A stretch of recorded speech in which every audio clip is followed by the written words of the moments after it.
Alright, so hi everyone. This will be episode 0 technically of my Final Fantasy modding tutorial series.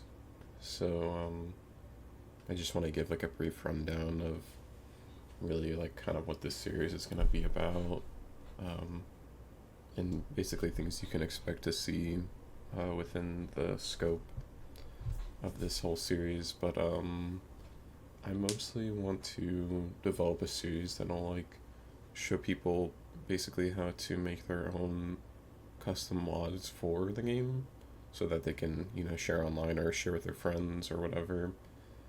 And really the main goal of this first part of the series is to show like kind of how to use Blender, because I think that is probably the biggest hurdle for most people when it comes to the mod making scene.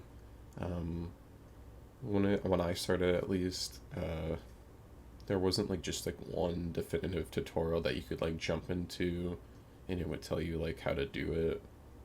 So I hope that by making this like soft episode 0, if you will, I can at least show you like how to get Blender, how to install it, and just kind of explain what things kind of do, and you can basically go from there. Well, like following the series, if you will, but I plan to make a follow-up episode to this one afterwards, actually getting into the mods. So if you feel like you already have experience with Blender, or you already kind of know what you're doing with 3D, you might not need to watch this video, but this is mostly for like newer people. And I would also like to just explain some terminology as well, before we really get into like the meat and potatoes, if you will. So you can go to Blender's website, just here, blender.org, and it's completely free. You would just go to the download tab, and I usually always go for the latest version, but if for whatever reason, maybe you need a plugin or something that requires an older version, you can always just get an older version from these pages right here from previous versions. But for the sake of, just the time we're at right now, we're just going to install the latest version, which is 5.12. So I'm just going to hit download Blender, and if you're able to donate, that'd be great too. Definitely would recommend it. Blender is super good, so yeah. And then we'll just wait for this installer to go by.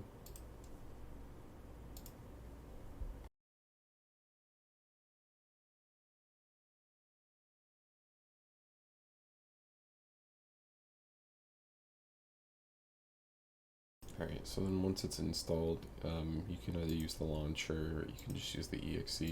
I'm not sure if it makes a difference whether or not you have to use one of those, but I guess for the sake of it, we'll just hit the launcher for now. And you can see that it'll load up in Blender 5.12.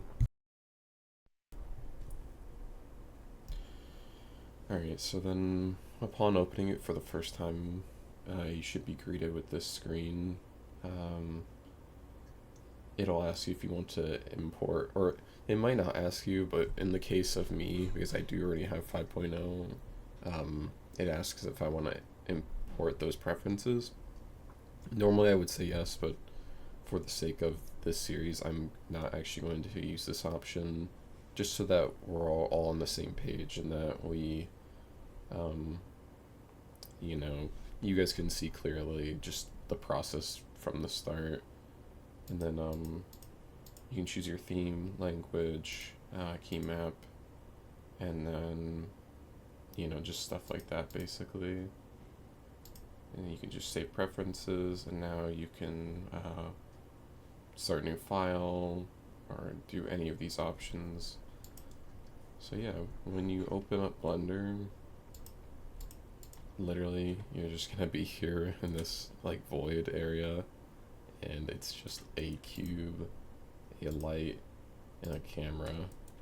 Um, so that's basically it. But I do want to just start out. We'll take a look at some of the controls, and I'll help you guys get familiarized. So really quick, I'm actually going to install a plugin so that you guys can see my key maps. So I'll be right back with that. I'm just going to do it really quick.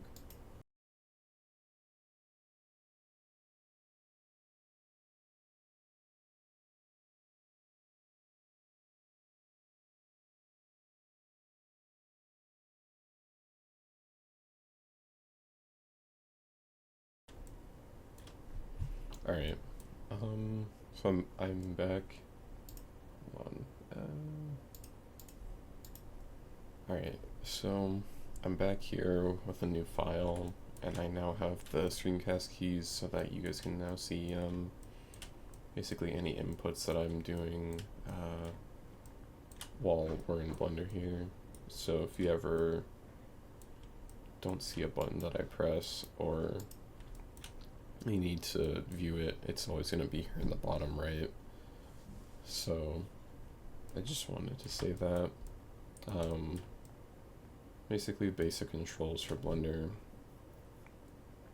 would be using the middle mouse wheel to pan around, and then also you can hold shift while holding middle mouse to go up and down, or left to right, depending on how you are controlling the mouse.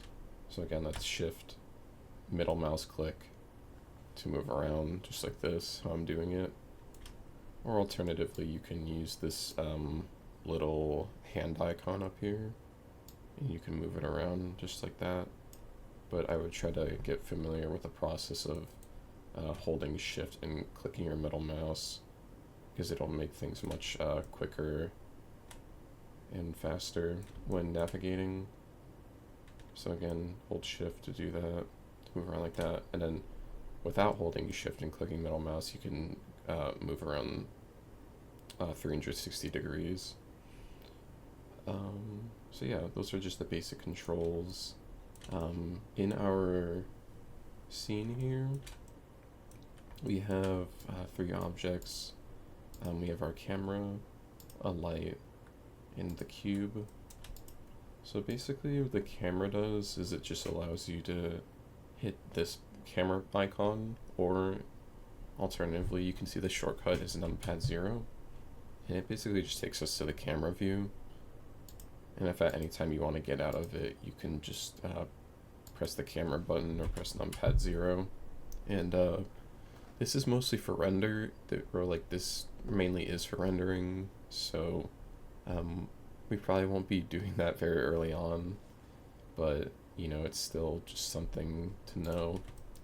And same with the light. This is also like when rendering any kind of scene. Whoops, sorry. Computer's lagging a bit there. I apologize. Anytime you're rendering a scene, you want to add lighting. You would add some lights to it, and it basically just illuminates the picture. And you know, you can change the color of it and stuff like that. But right now we really don't need the light. We really don't need the camera. So I'm going to press a shortcut called X to delete it, and now it is gone.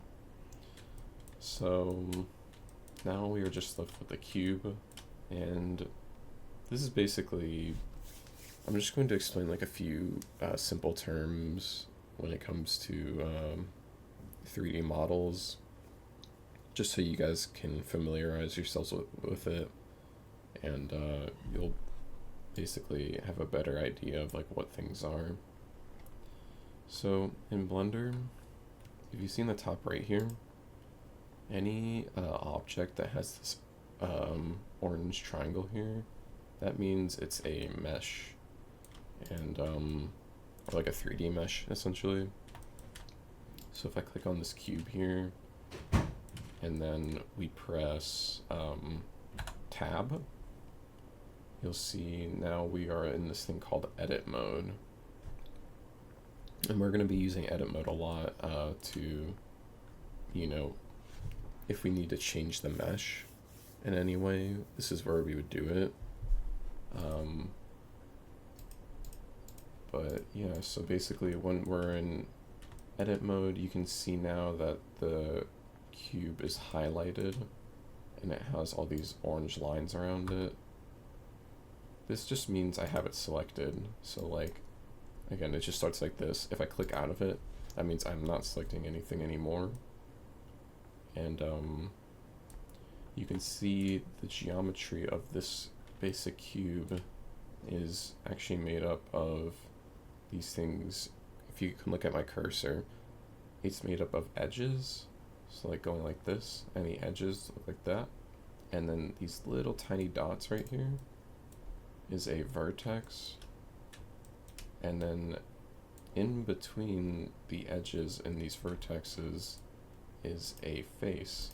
And if you look, I'm trying to left click on it, but I can't select it. So if we bring our attention into the top left section up here, we actually have these three little buttons. Right now, by default, we're in vertex select mode. So I can only select these vertexes. If you're wondering how I select multiple at a time, I just simply hold shift, and then I can keep holding shift and click multiple vertexes, just like that. So going on to it, we have vertex mode, which allows you to click these little dots. Then we have edge select mode, which allows us to select edges, just like this. So again, I can hold shift and click multiple edges. And then lastly, we have face select. So each of the vertexes and edges make up faces when they're filled in. So you can see I can now select the faces when I am in face select mode. And if you can see down here, the 1, 2, 3, that's just me pressing that on my keyboard. And that hotkey basically makes it so if I press 1, it selects vertex. And if I select number 2, that would be edge. And then number 3 is just faces. So you can use that. I personally have a MMO mouse, so I can just simply press those buttons on my mouse, and then that'll allow you to use that hotkey essentially.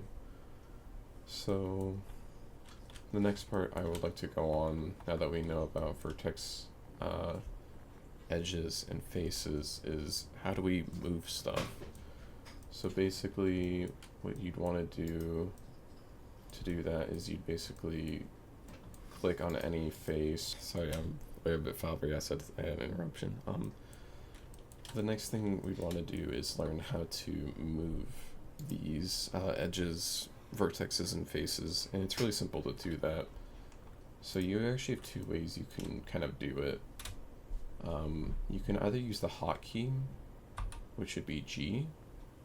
So you can see I am now moving it, and it is moving the vertex, and that would go for the edge as well. So if I press G, I can move it, and look, I can even move my camera around and stuff like that. And then lastly with face, I can use G and move it around as well. Pretty simple. Most new people probably would use this gizmo right here. It's just the move gizmo, and you can use these arrows, and you can go in any direction, just like this. Basically right, forward, and then up, or X, Y, and Z is actually what it is. And if you're wondering like how I'm doing that thing where I'm moving it here and it goes back, you can see I'm just pressing Control Z. It's a really common undo key. I'm sure most people know that if they use stuff like Photoshop or maybe other art software in the past, but if you don't know that, Control Z is how you do that.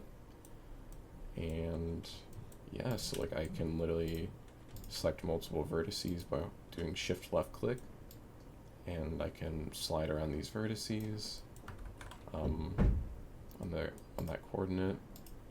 And then you can also see on our gizmo we actually have these little squares. This is also just another way you can kind of move stuff around if you prefer to do it that way.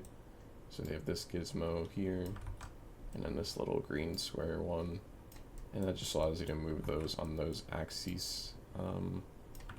They're kind of like flat, so that's another option. But you can also hold G and then press X, Y, or Z, and then move it on that axis. So again, I'm pressing G, I'm pressing X, and now you can see that red line. So now it's just sliding on that axis. And again, sorry if I didn't mention this, but if you press G and then one of those keys, and then you right click, that just resets everything basically. So I'm going to press G and then I'll do Y this time. And then I'll press left click to confirm it, but I can just do Control Z to go back. So those are the basic moving functions. Next, I will talk about rotate. So rotate will work for edges and faces, it seems, but on a vertex it won't, at least it won't here. And I'm assuming that's because the vertex is just in one place and it can't actually be like rotated.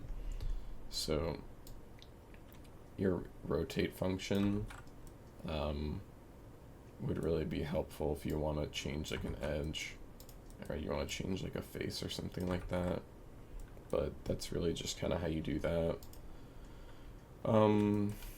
And also, if you want to, you can use these transform orientations, and you can also use local or normal. And basically that will, global would just be like if the object is not rotated in any way, it's just going to follow like this axis of just like the center pivot of the object. No matter what way I rotate the object, it's still going to have the same gizmo right here, where it's just like the gizmo doesn't change hardly at all. However, if I did go to normal or local, I usually mostly use normal for this case, but I mean you can use local as well. You can now see that the gizmo has changed. It's actually following the rotation of the object. So that's all that global versus local will do. It just helps you change the orientation of the gizmo based off how the mesh is rotated, basically. And then lastly, out of the main tools, I don't really use transform, so I'm not going to touch base on that, but we'll go to scale. So again, I'm still in edit mode this whole time, I just wanted to say that, by the way. But if we go to scale, you won't be able to scale a vertex, but you can scale your edges and also your faces. So the hotkey I was pressing, by the way, for that is just S. And then I can literally just use my mouse, like I'm moving it left and right now. I know you can't see that, but just please take my word on it. You can see the arrow. So I'm literally just moving it left and right, and I'm also moving it up and down. So you can see you can squash it and stretch it. You can also scale it on like the Y, or you can press S, X to scale it. Oh, okay, that one won't work. S, Z, and that one won't work either. So I guess you can only scale it like this, but you can't scale edges on these two axes. But if we press number 3 and we go to the face, we can scale it up and down. We can scale it left and right, but we cannot scale it forward because it's just flat, basically. So yeah, if you ever need to make stuff bigger, this is how you do it. You can also press A and S to like scale it really big if you need a larger cube for whatever reason. And yeah, so yeah, all that, it was in edit mode, just to basically edit the mesh.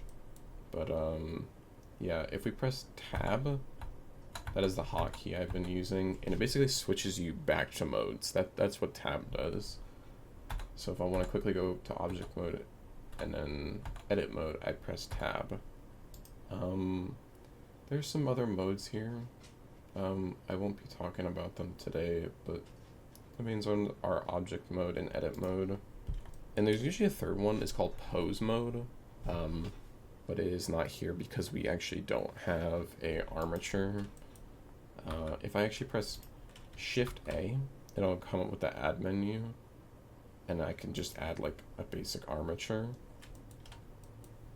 And then if I want to hide something, I can use this eyeball up here, but personally I like to just press H, and then it will go away. I can unhide it like that, the eyeball. But yeah, so what I was talking about up here, these are usually the three main modes. So if you have pose mode, this basically just allows you to like pose a bone, essentially. That's all it does. So yeah, those are like the three main modes. We'll come back to pose mode later on in the series, when we need to, or if we ever pose characters or, you know, characters or anything like that. But yeah, those would be like the three main modes you're going to be using. I'm going to press X and delete this bone because I don't need it. And we'll come back to our cube. And yeah, I think that's really all I have for now. Maybe some other basic things is like the cursor and also the select box. I'll just go through a quick run through of these really quick. When you click and hold left, you're gonna have this box, and it basically just allows you to select whatever you have in here. So if you hold left click, you might accidentally cycle through these. You're like, oh crap, I have this lasso and I don't want it, or oh crap, I have this circle and I don't want it. If you just hold left click up here, you can just turn it back to the select box, or you can cycle through the shortcut with W, and you can see I'm coming through all these, and we're back at the select box, which is the default one. The cursor basically just allows you to like set objects like relative to it. This is really good for like if you need to center some vertex or faces it and lock it to it, or lock bones to it, so that you can line them up like super precisely. But I don't really use the cursor a ton. It's more so like I definitely use it for like rigging and stuff like that because it's really useful there. But you definitely can use it for like, you know, lining up meshes like in the center with each other. If I hold Shift+C, that's gonna reset my cursor. It's a really good thing to remember. I'll try to make sure I get that down for you guys. But yeah, so you can move your cursor around if you need to. Again, we're gonna press Shift+C to reset it. Move tool, we already talked about this. If you hover over it, you can see shortcut is G. That just allows us to move our cube and stuff like that. We already did rotate as well. And yeah, basically just rotating the cube. Scale allows us to make stuff bigger or smaller. If we press S, we can use that. And I won't be talking about transform or any of these other ones. I guess I can go over annotate really quick, but yeah, you can just write stuff in Blender if you need to, and it just appears in space. I'm hitting Control Z, I'm just gonna get rid of it, but that's if you need to like make a note to yourself or something, and you just don't want to write it like in your notebook or wherever on Discord or some other place. It's just there if you need to. It's pretty useful. Yeah, so I think that's really it just for part 1 here. I think I want to try to see if there's any other settings that we might need. Oh, here's a really useful step here. So if we go to Edit, Preferences, and we go to System, we definitely want to make our undo steps like 256. And the reason I say that is because there's no reason to make it like whatever the default was, 32 I think it was, because we just want to have as many undo steps as we can, and it'll be really useful for later on if we ever mess up on something we want to go back, and it'll just save you a lot of time if you ever need to do that. And yeah, so you can also allow online access. I did this before recording to get my plugin in Blender for the screencast keys. So basically you can turn this on to allow you to get plugins from online if you're not installing them, manually. So I definitely would take this on. And I think that's really it. I'm not sure if there's any other ones that we need just at the moment. Orbit around selection. I can't remember if this is something I use. I think it might be, but we're just going to leave it off for now, just to say we're on the default settings. So yeah, that's really all I have for now.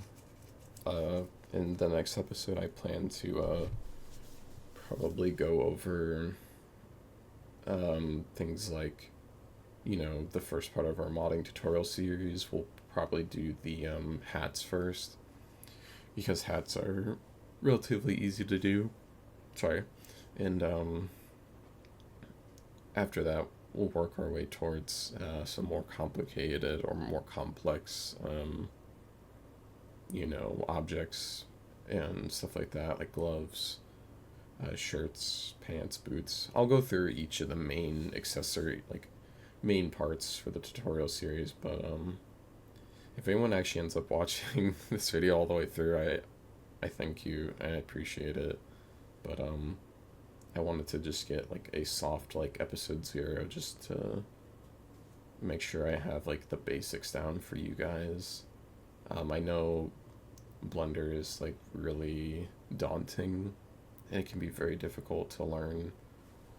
So I hope just me explaining things helps a little bit, and I appreciate you guys sticking around if you have watched it. So I appreciate it, and thank you.